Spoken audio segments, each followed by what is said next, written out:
ট্রেনের তলায় ওড়না দিয়ে বাঁধা মহিলার মৃতদেহ নাকি ধাক্কা লেগেই মৃতদেহ আটকে গেছে?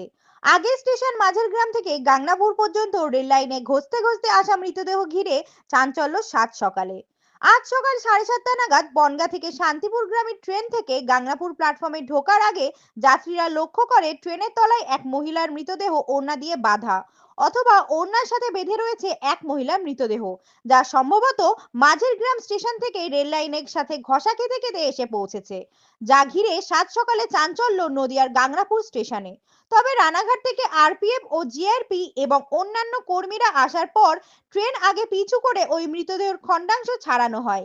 মৃতদেহ আপাতত রানাঘাট রেলওয়ে পুলিশ মর্গে রয়েছে।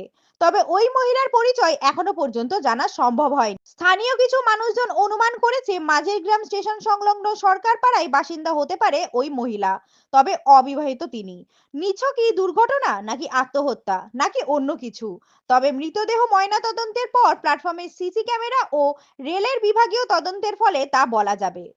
নদিয়া থেকে মলয়দের রিপোর্ট, এইচপিআর নিউজ।